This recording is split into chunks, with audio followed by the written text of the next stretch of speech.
Саламатчылык балдар, отурабыз. Балдар, жакшы эс алып келдиңерби? Ооба. Азаматсыңар балдар. Бүгүн ким дежур? Анке. Бүгүн окуучулар баары толукту? Бардык окуучулар келди. Азаматсың. Анке. Анда эмесе балдар, бүгүн число канчынчы число керек? Эстан 10 март 2025 жыл. 10 март 2025 жыл. Азаматсың. Анда эмесе балдар, бүгүнкү сабакты баштаардан алтын эрежени эске сактап алалы. Алтын эрежени дайыма сабакта колдонобуз билебиз, демек ошол алтын эрежени биз бүгүнкү сабакта да колдонобуз. Анда эмесе эске сактап алалы.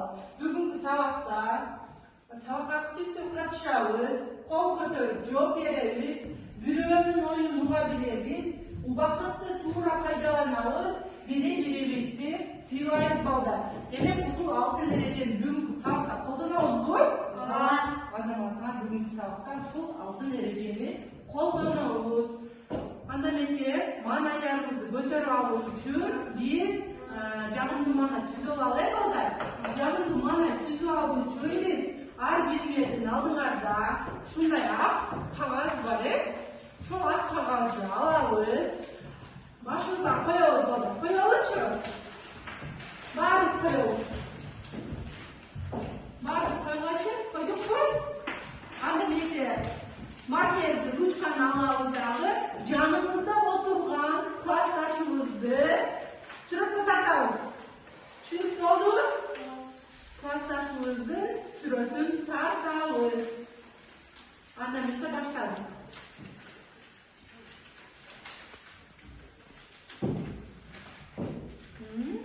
Тартабыз.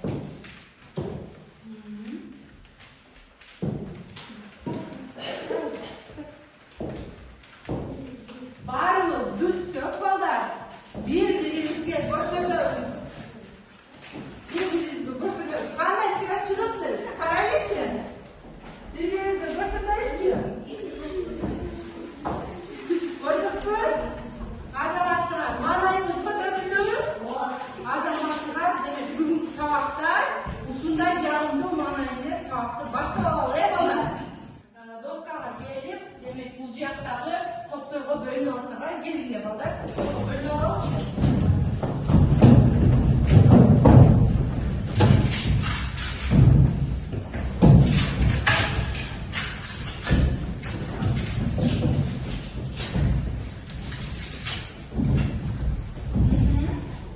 Бул жак шубок ачатабы?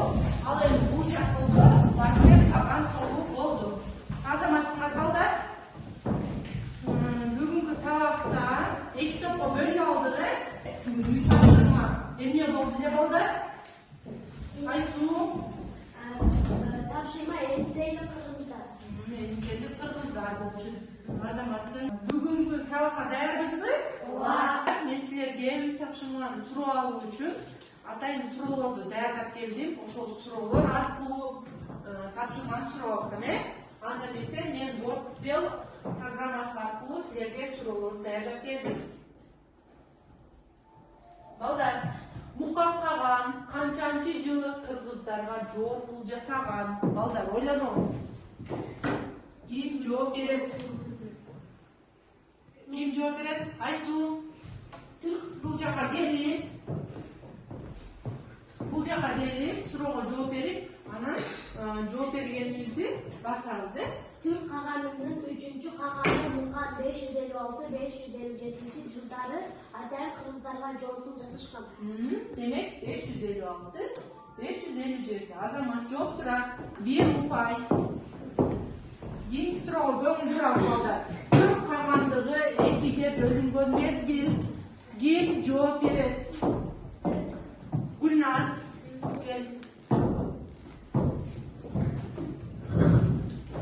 Шыбок янжак курулган Гүлназ жооп берет. Түрк кагандыгы Кагандыгын ачалап 600-жылы 2-ге бөлүнөт. Азамат жооп турат. Бир упай Гүлназга кел, Гүлназ. Упайларыбызды унутпай ала кетебиз. Кийинки суроо 646 жылы Han imperiyasının gücü menен Uygurlar kimlerdi talkalayt? Kim жооп берет? Жасмина. 646 жылы Тан империясынын күчү менен уйгурлар саясат ой талкайт. Davam etebиз. Keyingi surağga көңүл biraz балдар. Türklerдің askerleri kançanчы жылы Kırgızlardan жеңилген? Kim жооп берет? Amina нере кой? Жооп бере койчу. Türklerin askerleri Семен'in askerlerinden uygurlardan 628 жылы талкаланчу. 628. Жооп тура экен. Азаматсың bir упай. Кийинки Шибоки Акчан ким болгон? Gel, bu жаққа келіп, жооп беребиз. Тура жооп тура экен. Азаматтың жооп тура. Кийинки суроо Ван Йихун ким болгон? Балдар, Ван Йихун ким болду эле? Элистан.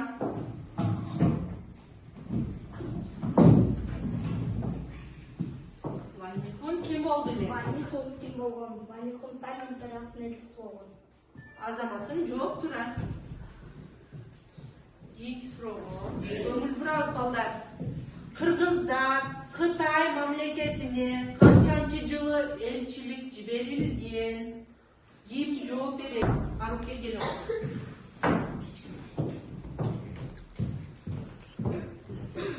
Кыргыздар Кытай мамлекетине 648 жылы элчилик беришкен. Жооп тура, азаматсың. Балдар, кийинки суроого көңүл бурабыз. Бул жакты карайбыз. Кыргыз мамлекетинин канча министр башкарган? Кыргыз мамлекетинин канча министр башкарган? Ким жооп берет? Курсейит. Кыргыз мамлекетинин канча министр башкарган? Канча министр башкарды эле? Жооп тура экен, көрөлүчү. Бас. Азаматтын жооп тура.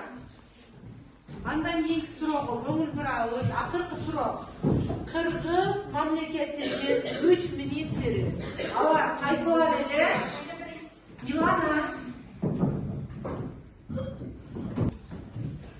Баттан келебиз. 3 министрдин Кыргыз аттары. мамлекетинин 3 министри алар Гейсибек, Гүлшабүби, Адилбек башкарган. Азаматтын жооп тура. Азаматтыңар балдар үй тапшырмага барыңар тура деп жооп бердиңер. Барыңар азаматсыңар. Анда эмесе үй тапшырмасында бүгүн эмне болот ки, мен силерге атайын таушмактарды катып койдум сүрөттөр аркылуу. Ушул сүрөттөр аркылуу тапшырманы табасыңар. Андан кийин мен бүгүнкү жаңы теманы эмне кылам? Ачам, ушул сүрөттөр аркылуу жаңы тема болот. Балдар, бул жакта эмнени көрүп жатасыңар? Акылбиз. А бул жердечи? Бул ким эле? Үрчүбүз. Демек, ушул эки сүрөттө бир сөз катылган балдар. Бүгүнкү сабакка тиешелүү. Ойлоңгулачы, эмне катылышы мүмкүн? Элистан. Барыс бек. Азаматсың Элистан? Барыс бек. Демек, бүгүнкү сабакта барыс бек тууралуу эмне кылат экенбиз? Талкуулайт экенбиз. Ал эми бул жерде эмне көрүп турасыңар? Кыргызстандын желегин көрүп турабыз. А бул жердечи? Кытайдын желеги. Бул жердечи? Бул сүрөттө кол кармашуу. Демек, бул жерде дагы бир сөз катылган. Тапкылачы балдар. Эмне катылды деп ойлойсуңар? Амина.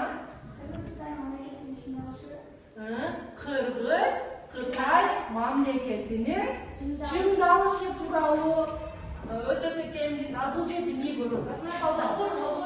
Согуш, согуш 710-711 жылдагы согуш тууралуу дагы бүгүнкү сабакта эмне кылат экенбиз? Талкуулап өтөт экенбиз. Демек, бүгүнкү сабакты таушмагын таптыңар, азаматсыңар. Бүгүнкү сабактын темасы эмне экен балдар? Кыргыз Кытай мамлекетинин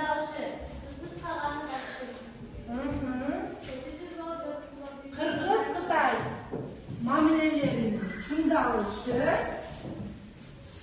Кыргыз каганы Барсбек 710-711 согуш тууралуу өтөткенбиз балдар. Демек бүгүнкү сабагыбыздын максаты балдар Кыргыз-Кытай мамилелери түзүлүшү жана чыңдалышы тууралуу маалыматтарга ээ болот экенсиңер балдар.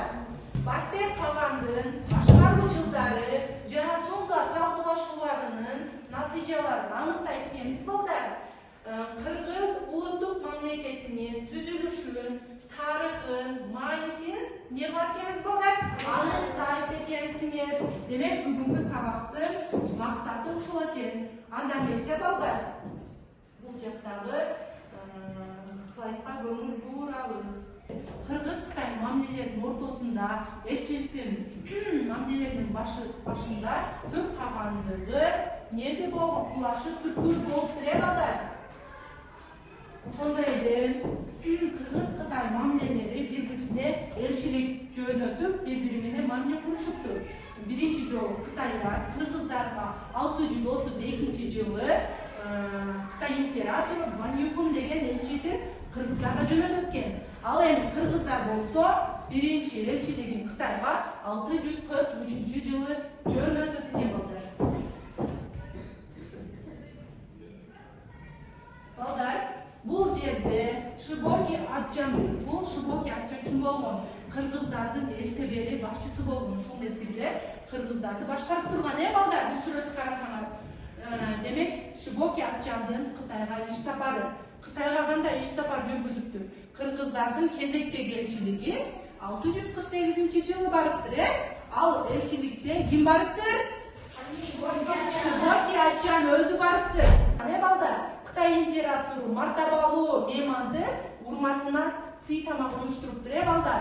Белек чечектерин бериптир жана ошондой эле ага наам ыйгарыптыр. Шибоки Атжанга Кытайдын императору наам ыйгарыптыр. Кандай наам ыйгарыптыр? Кыргыз облусунун генерал-губернатору деген кызмат наамын ыйгарыптыр балдар. Ошол мезгилдеги балдар таң доорундагы кыргыздар экен. Бул сүрөттө таң доорундагы кыргыздар. Баарыбыз көрдүкпү? Кыргыз жылкылары. Демек бул кыргыздын жылкылары аябай кооз болгондуктан кытайлыктар кыргыздардын жылкыларына кызыгышып. Ал эми кытайлыктар болсо эмнеси жакшы болгон экен? Кытайлыктарды фарфор идиштери көрдүңөрбү? Ал жерде пейзаж жөнүккөндүктөн жада калса идиштерине дагы сүрөттөрдү тарткан экен балдар. Жана ошондой эле кытайлыктар болсо жибек кездемелери, бул жакты карасаңар, жибек кездемелери. Бул кытайлык жибек кездемелери болгондуктан кыргыздар жылкыларын берсе, ал эми кытайлыктар болсо эмнесин бериптир? Фарфор идиштерин жана ошондой эле жибек кездемелерин бири-бири менен алмашып мамиле түзүшүптүр. Бул жерде көрсөңөр Кыргыз каганы Барсбек. Бул Барсбек каганыбыз 7-8 кылымда Кыргыз мамлекетинин башында турган инсан болгон. Ал атасынан эрте ажыраган. Анын 4 бир тууган болуптур. Балдар, 4 бир тууган болуптур Барсбек каганыбыздын. Барсбек каганыбыз тайган менен аң улоону жакшы көрүптүр. Жана ошондой эле балдар, Түрк кагандыгы менен Таң империясынын ортосунда тирешүүдөн пайдаланып, Барсбек каганыбыз эмне кылыптыр? Эле кыргыздардын жана ошондой эле ошол жерде жашаган урууларды бириктирип, Кыргыз мамлекетин көз карандысыз мамлекетин түздүктүр. Ошону менен бирге өзүнө ынануучу алып билге деген наам ыйгарып, өзүн каган деп жарыялаптыр.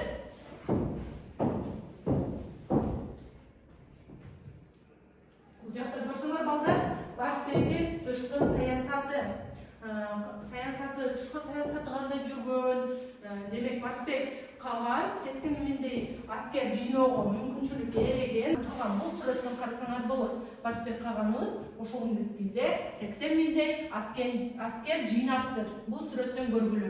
Ал жерде аябай күчтүү, бар атчан, оор куралданган адамдар болуптур.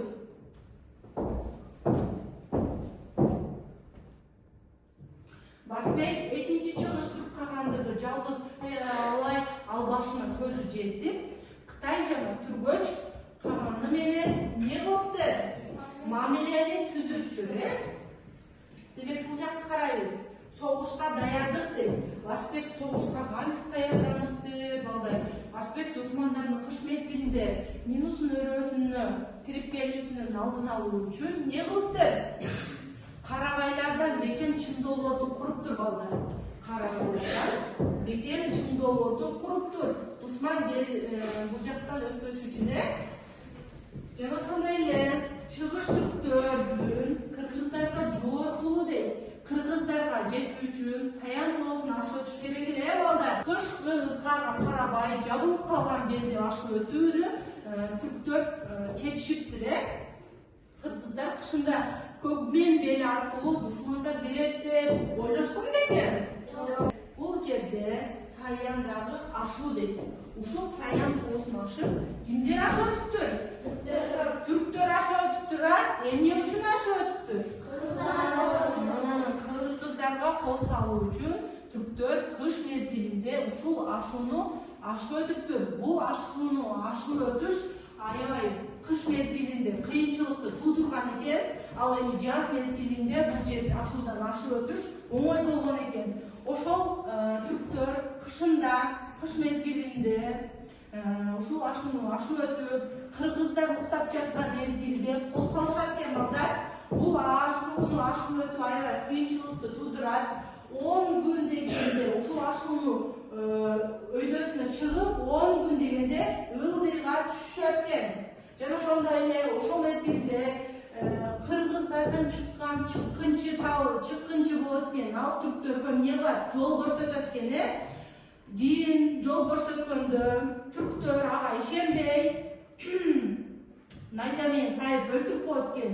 Бирок ал кыргыздардан чыккан чыккынчы эмне кылат деп туура эле жолду көрсөткөн болот, Ага ишенбей ошол чыккынчыны өлтүрүп коет экен, балдар. Демек ошол кыргыздар уктап жаткан мезгилде, балдар, эмне кылышыптыр?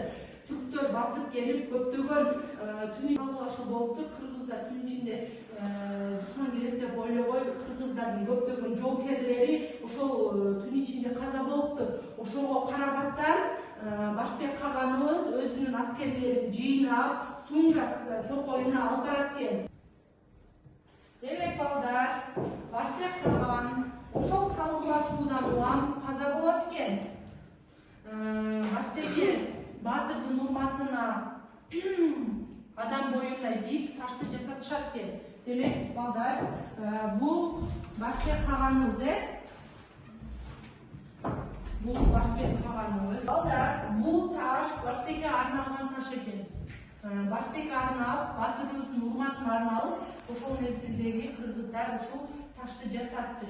Эпитафиялык таш экен. Бул Барысбекке арналган жазуулар. Барысбек кыргыздарды кантип сактаган, кантип бириктирген, ошонун баардыгы ушул таштын ичинде жазуу экен. Түшүнүктүү болдубу? Ал эми бул болсо, балдар, Барысбек каганыбыз баатыр, көрдүңөрбү? Сабак түшүнүктүү болсо, мен силерге атайын ушундай жакта суроолор бар. Жаңы тема өттүк, ошолорду суроолорго түзүп келдим. Мисалы үчүн, бул жака Шубоки Атчан тобуна Барысбектин жөнүндө суроолор берилет. Ал эми Барысбекке болсо, Шубоки Атчан тууралуу, ушул бүгүнкү тема тууралуу суроолор камтылган, балдар. Бул жерде силер караңыздар. Ар кандай түстүү боз үйлөр бар.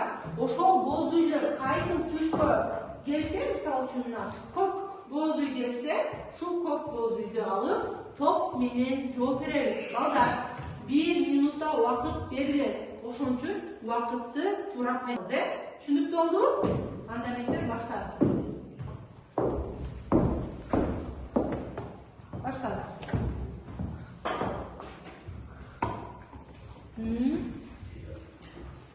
Тур, Милана.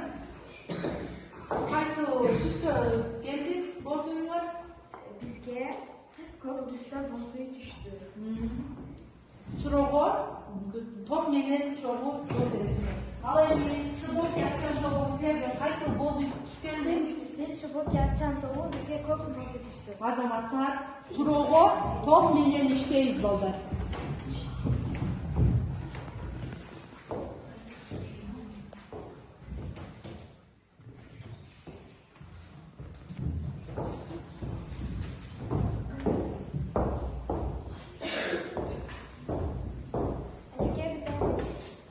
Shibok yatgan to'g'ri tayyor. Javob berdi. Kim javob berdi? Dur, men Başka kaçancı turunda kırmızılar başında tutan var. 7. 8.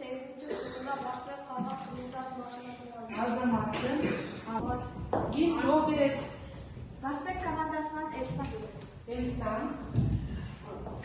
Kırgız alğaçkı жолу Кытай менен эл аралык мамилелери качан түзүлгөн? 638-жылы эл аралык мамилеси түзүлгөн.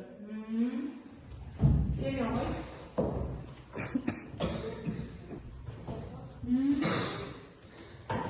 Başbakan kıyımdayız bolalar. Andan ise ikinci soruğa dayandanalız.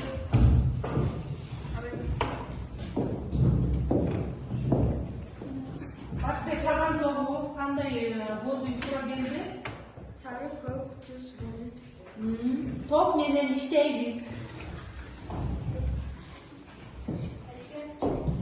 Shibok yatgan to'g'ri qaysi bo'zi? Sarı jaşı bozu düştü. Andan ise Bu soruğa bize duvarlarlar. Tubanay var, arıcı. Kırgız mamleketinin Türkler menен мамилеси кандай болгон? Kırgız mamleketinin Türkler menен мамилеси бул Türklerдин кызыл өзүнө айлантып калат. Ошо менен Türkler менен кыргыздын мамилеси болуп калат. Azamatın gele koy. Fayda hoş koy.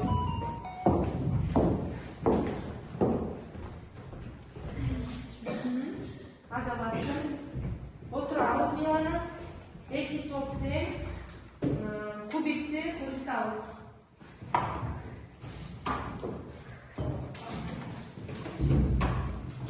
Shibok yatgan to'g'ri sizlarga qaysi bo'zi tuba keldi? Bizga ko'p bozu, asman ko'p bozu bo'ldi. Buradan bizga Yunus Aliyeva Medina chiqdi. 5-chi kunda Bobur Asiyadagi el aro qirg'oq joylarini tushunilgan. 7-chi kunda Boburdu Asiyada boshqa qolgan kanal Qirg'iz mamlakatining ko'z qaratmasini tuzib, Qirg'iz mamlakati uchun kurashgan jana shundayla askarlarni to'ptagan. Azamatın Medina yürü upay. Başka kalan toğu soruğa dayansınlar mı? Kim cevap verecek? Bizga sarı jaşı bozu düştü. Başka kanallarsa İkrama. 638-yılı Xitay pilotu kızdırgan 638-yılı Xitay pilotu kızdırgan Van Yukun 8-yılı Ova Қытайға Ван Юхун деген елшісін жөнөтті. Жооп турат. Азаматтың упайды.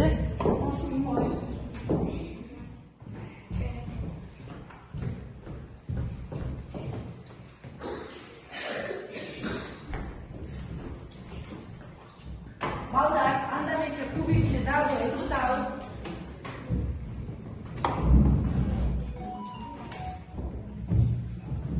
Shibok yatgan to'g'ri qanday bo'zi tuba keldi sizlarga? Qaysi tuz?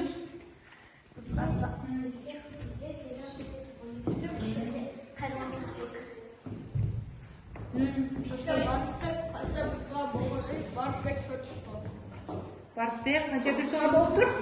4 bir tuğa bo'lgan. Azamat javob turadi. Ufaydi Shibok yatgan to'g'rini qo'shib qo'ydi. At qiymoqdaymiz. Azamatın andan keyin Barsbek qolgan to'g'rini sizlardan kim javob beradi? Bizga sarı tuz bozu düştü. Bizga Umar çıktı. Umar.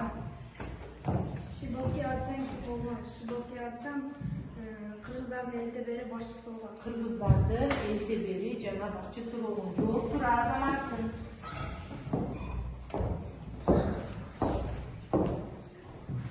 Andan ise балдар. Бизде 2 суроо калды. Анда эмесе кубиктерди ыргытабыз.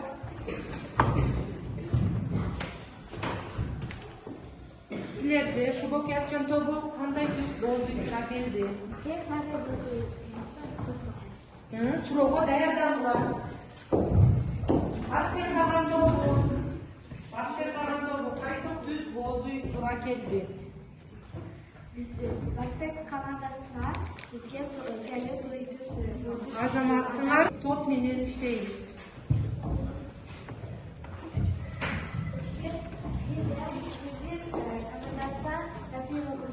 Гүлназ жооп берет, Азамат. Басбек өзүнө дарыяс бөлүнүшүн көз карашыма негизде ошол менчиге өзүнүн жаап Азамат жооп тура, укпайды, койду.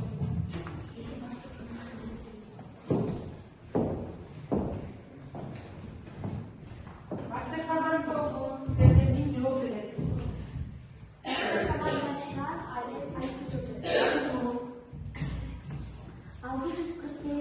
жылы Кытайга элчиликтин максаты болгон Шибоки Атчан башка мамлекеттерди басып алуу көзү жетпегенин ошол үчүн Кытай менен мамиле түзгөн. Кытай менен мамиле түзгөн. Азамат жооп тура. Упайды кош коебуз.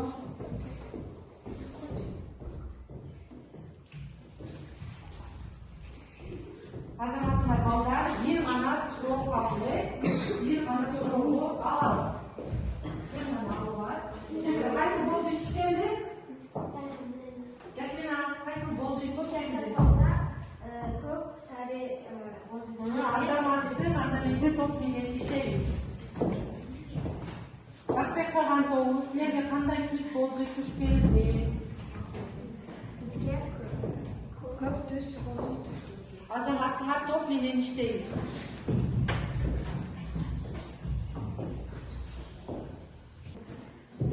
Басбек топуракка эми жооп берет. Кыргыз-Кытай мамилелери кандай болгон? Кытайлар кыргыздан жылкыларына кызыгышып, фарфор идиштер анан жибек издемелери менен алмашкан. Азаматсың, Башбек калган тобуна 1 очко упай берилет. Упайыңды кошуп кой. Шубоки Атчан тобуна суроолорго даярсыңарбы? Шибоки Атчан тобу капитан команда менен Басбек кайсыл жерде каза болгон? Басбек Сумга токойунда каза болгон. Азаматсың, жооп тура.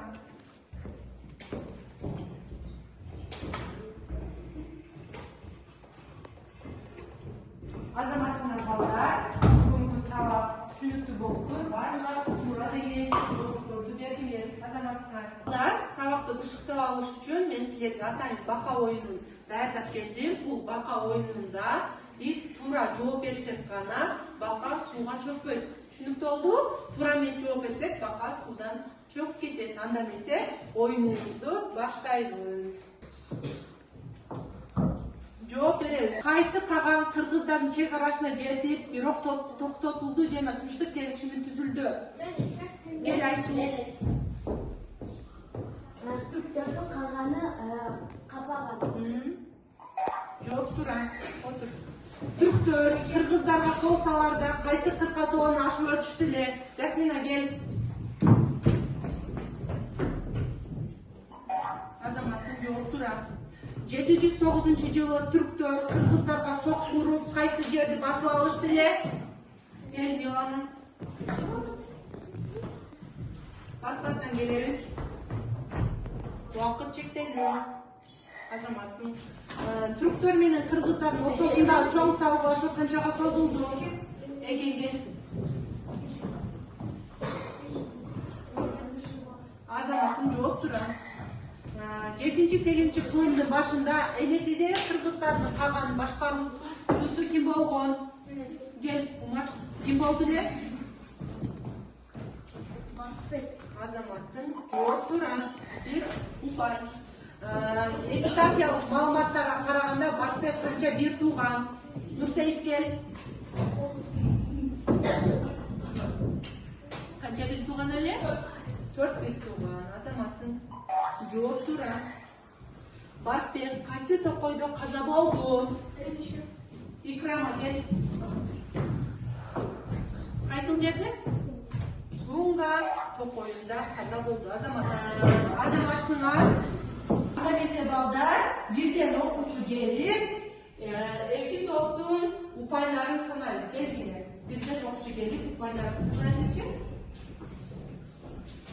Бар. Санайбыз.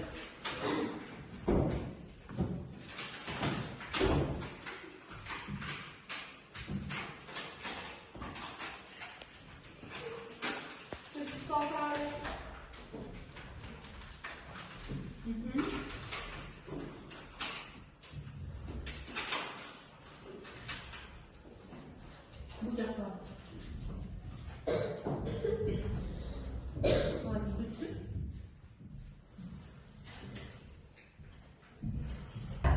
Упайларыңа қанша екен? Шубоки атчан тобында упайы 16 екен. Ал эми Барсбек тобындачы? 15. Демек, Шубоки атчан тобу жеңишке жетти. Азаматсыңар.